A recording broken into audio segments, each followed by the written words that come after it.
Progressives have just been dealt the worst blow possible to their cause. Congressman and squad member Jamaal Bowman has failed to secure re-election, losing to moderate George Latimer in a heated primary. It's not that often that incumbents lose their primaries, and usually when it does, it's a progressive beating a moderate. This is usually due to a district being super blue, so a progressive might align better with those values. But I'm sure that Bowman's primary won't be the last of its kind. The squad is finally reaping what they sowed. For starters, even more squad members are at a huge risk of losing their primaries. Congresswoman Cori Bush has been losing badly in the polls against her primary challenger. Congresswoman Ilhan Omar is in a rematch against a challenger that came very close to defeating her last year. On the flip side of things, progressives haven't managed to win any important primaries yet this election season. This is a huge departure from previous cycles, when the squad has kept adding new members since 2018. Clearly, something has changed. I'll give you a hint. It's not AIPAC. You don't lose races by this big a margin due to money. Before we move forward, I want to encourage you to like and subscribe. It should only take a couple of seconds, it's free, and you can always change your mind later. It really helps people like me who come from a very underrepresented side of the media,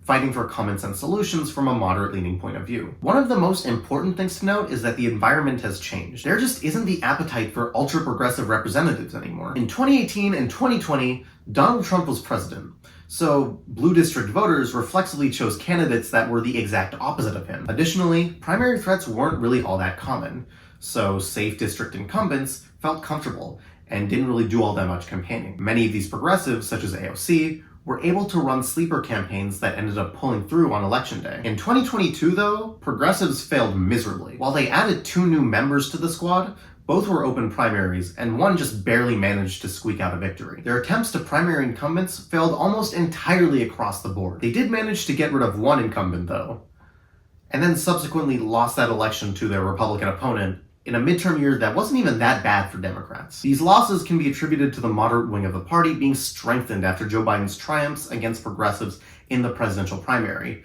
and also because incumbents are taking more care of their seats. Despite that, it's still pretty hard to primary incumbents, and there hasn't been any modern examples of it happening from a representative's moderate side. And yet, we're still left in this situation. This boils down to 2 things: unneeded controversy and tone-deaf positions. Fairly recently, some odd things were uncovered about Jamaal Bowman.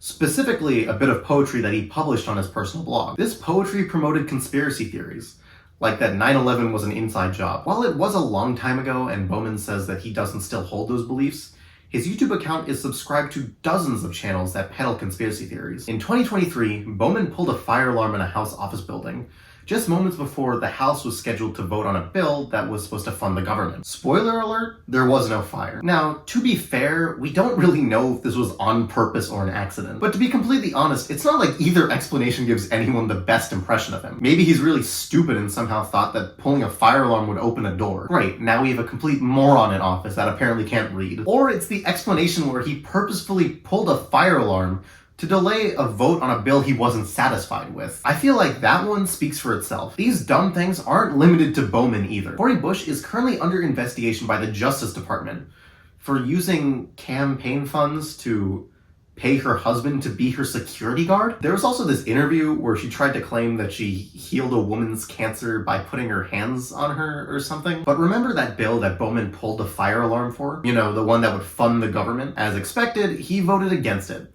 alongside the rest of the squad, joining the likes of Matt Gaetz and Marjorie Taylor Greene. That brings me to my other point about being incredibly tone-deaf. The squad has voted against a host of legislation that is widely supported by Democrats, such as the bipartisan infrastructure law. Tlaib and Bush even voted against a resolution that would denounce sexual violence from Hamas. That vote was a layup, and they still managed to fail. They push rhetoric like defunding the police, a sentiment that's not shared amongst even a majority of Democratic voters. Of course, being effective isn't important to these members of Congress. If that were the case, you'd hope they would have passed more legislation by now. Combined, the 8 members of the squad have had 4 bills signed into law, and just 1 if you don't count the ones that are just renaming post offices. Instead, their goal is to get attention, and that's by being inflammatory and extremely outspoken about certain issues.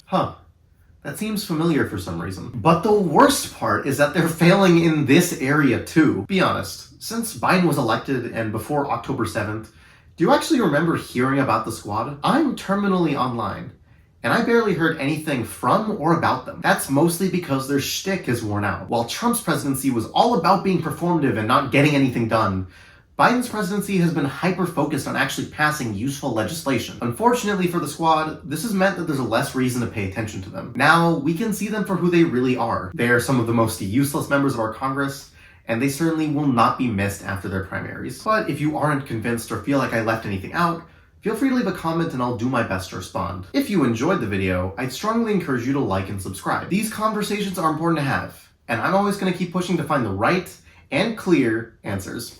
Thanks for watching.